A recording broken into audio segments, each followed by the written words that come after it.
सभी को राधे राधे। राधा वल्लभ श्री हरिवंश। आप सब जानते हैं कि हमारा 7 डे चैलेंज चल रहा है, 7 दिन श्री कृष्ण को समर्पित। तो आज उसका 5th डे है, कल 4th डे था, आज उसका 5th डे है। तो आज हम एक बहुत ही सुंदर कृष्ण भगवान के भक्त की आपको कहानी सुनाएंगे। डे में हमने श्री राधा नाम का जाप करवाया था, जैसे कि आप सभी जानते हैं 108 जाप कराया था। और 2nd डे में हमने श्लोक सुनाए थे श्रीमद् भागवत के। 3rd डे में हमने एक सुंदर सा भजन सुनाया था। और 4th डे में कल मतलब कहानी सुनाई थी गोवर्धन पर्वत की। आज 5वां दिन है, तो आज 5वें दिन में भी हम आपको एक कहानी सुनाएंगे, पर श्री कृष्ण भगवान के प्रिय भक्त की। मतलब श्री कृष्ण भगवान की भक्त हैं मीरा जी। तो आप सभी जानते होंगे मीरा जी के बारे में, बहुत लोग जानते हैं और बहुत लोग नहीं भी जानते मीरा जी के बारे में। जो नहीं जानते उनको मैं आज स्टोरी सुनाती हूँ, उनको आज मैं कहानी सुनाती हूँ। ये बच्चे भी नहीं जानते थोड़ा बहुत, तो इनको भी आज मैं सुनाती हूँ मीरा जी की। तो वो श्री कृष्ण भगवान की प्रिय भक्ति, उन्होंने अपना पूरा जीवन श्री कृष्ण भगवान को समर्पित किया था। तो जय श्री कृष्ण को बहुत ही सुंदर कृष्ण भगवान की प्रिय भक्त की कहानी सुनाती हूँ, जो कि है मीराबाई। मीराबाई एक बहुत ही कृष्ण भक्त थी, जो कि श्री कृष्ण भगवान की बहुत ही प्रिय थी।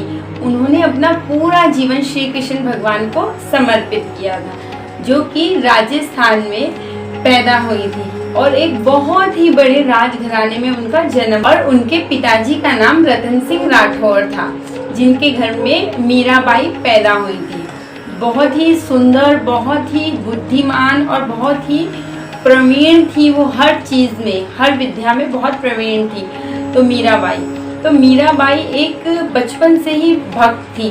सारे बच्चे खेल में रहते थे, खेल खिलौने उनको अच्छे लगते थे, पर मीराबाई को हमेशा श्री कृष्ण भगवान के भजन ही अच्छे लगते थे। वो 24 घंटे भगवान के भजन गाती रहती थी। उनको भगवान के बारे में वो हमेशा जप करती रहती थी, भजन करती रहती थी और हमेशा कहती थी मेरो तो गिरधर गोपाल दूसरो ना कोई। खिलौनों से कोई भी मतलब नहीं था, वो हमेशा श्री कृष्ण भगवान के ध्यान में ही रहती थी। बचपन से ही उनके घर वाले भी परेशान रहते थे कि सारे बच्चे तो खेल में रहते हैं, पर ये सिर्फ और सिर्फ इनका ध्यान श्री कृष्ण भगवान की पूजा में रहता है, भक्ति में रहता है। उनके पास एक छोटे से कृष्ण भगवान की मूर्ति थी, वो हमेशा उन्हें अपने साथ ऐसे रखती थी, जय श्री कृष्ण जय श्री कृष्ण जय श्री कृष्ण, वो अपने पास ही उनको रखती थी और बड़े प्यार से उनको नहलाती धुलाती, उनका श्रृंगार करती और उन्हें हमेशा उनके साथ ही रहती थी और उनसे बातें करती। तो घर वाले भी बहुत परेशान हुए कि ये तो सिर्फ किसी से भी बात नहीं करती, ये तो सिर्फ श्री कृष्ण भगवान से ही बात करती हैं, और ना ही किसी से खाने को दे दो तो खा लेंगी, नहीं दोगे तो नहीं खाएंगी। जैसे बच्चे जिद करते हैं वैसा वो कुछ भी नहीं करती थी। जैसे जैसे वो बड़ी हुई तो उनके घर वालों ने सोचा उनकी शादी करा देते हैं। मेवाड़ के एक बहुत बड़े राजा थे, राजा का नाम था भोजराज। उनके साथ उनका विवाह करा दिया गया। किनका विवाह करा दिया गया? मीराबाई का उनके माता पिता द्वारा एक भोजराज राजकुमार के साथ उनका विवाह करवा दिया गया। जैसे कि वो अपने विवाह के बाद अपने ससुराल गई, तो वो अपने कान्हा जी को भी साथ में लेके चली गई। कि सब लोगों ने नॉर्मली सोचा कि जैसे कि शादी हुई है तो श्री कृष्ण भगवान की वो पूजा करती होंगी, तो वो अपने ससुराल में भी उन्हें साथ ही ले आई। पर ससुराल में उनका सारा ध्यान अपने श्री कृष्ण भगवान में ही रहता, उनके श्रृंगार में, उनके भजन में, उन्हीं में ही वो खोई रहती, पूरा दिन खोई रहती। तो उनके जो पति थे भोजराज, जो राजकुमार थे मेवाड़ के, वो भी बहुत दुखी हुए। उन्होंने बोला कि ये तो पूरा दिन पूजा में रहती हैं। बहुत उनसे प्रयत्न किया, उनके श्री कृष्ण भगवान उन्होंने छीने और उन्हीं के सामने नदी में फेंक दिए। जैसे ही उनके पति ने श्री कृष्ण भगवान नदी में फेंके, मीराबाई एकदम वहाँ पर बेहोश हो गई, बेहोश होके गिर गई और हे कृष्ण हे कृष्ण हे कृष्ण कह के रोने लगी।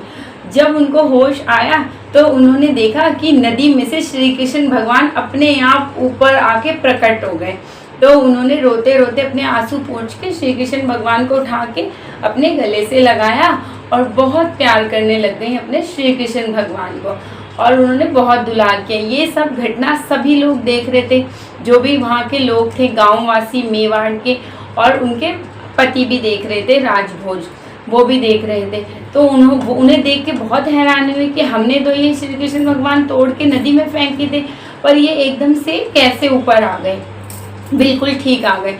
तो वो देख के गुस्सा होके, उनसे नाराज होके चले गए। और मीरा भाई वहीं तट पे उन्हें अपने कान्हा जी को लेके भजन गाने लग गई। मेरो तो गिरधर गोपाल दूसरो ना कोई, मेरो तो गिरधर गोपाल दूसरो ना कोई, ये भजन गाने लग गई। और हरे कृष्ण बोलने लग गई। ये कहती कहती अपने घर फिर चली गई, अपने पति के घर में चली गई, ससुराल में जाके फिर वो भक्ति करने लग गई।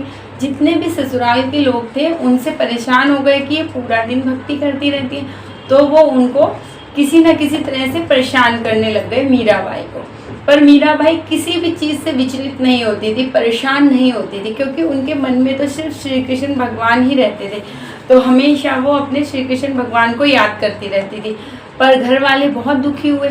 एक दिन उनके पति ने, मीराबाई के पति ने, राज ने मीराबाई को जहर दे दिया, विष दे दिया। तो जैसे ही उन्होंने किसी चीज़ में मिला के मीराबाई को विष दिया, जहर दिया, और उन्होंने पिया, तो कंठ से नीचे उतरते ही विष अमृत बन गया और मीराबाई को कुछ भी नहीं हुआ, वो मरी भी नहीं, कुछ भी नहीं हुआ। तो ये सब उनके सब लोग उधर के वो देख के वो भी हैरान हो गए, कह रहे इनको तो हमने विष भी दे दिया मीराबाई को, ये तब भी नहीं मरी। तो ये सब चीज़ें देख के वो लोग कि मीराबाई किसी भी तरीके से मर नहीं रही।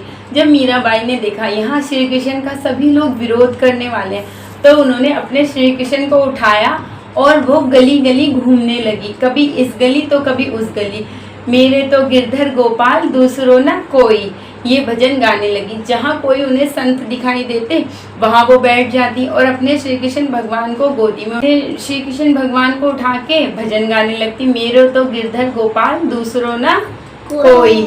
तो मीराबाई ने ऐसे करके अपना पूरा जीवन व्यतीत कर दिया और अंत में श्री कृष्ण भगवान ने उन्हें प्रकट रूप से दर्शन दिए, मीराबाई को सामने से दर्शन दिए, मतलब मीराबाई के सामने श्री कृष्ण भगवान प्रकट हो गए। इसलिए कहते हैं जिसकी सच्ची भक्ति और सच्ची निष्ठा होती है, भगवान उनके सामने स्वयं आते हैं। जय श्री कृष्ण। आशा करती हूँ आपको यह मीराबाई की कहानी अच्छी लगी होगी। अच्छी लगी हो तो लाइक शेयर सब्सक्राइब करें और कमेंट भी करना अच्छी लगी या फिर नहीं।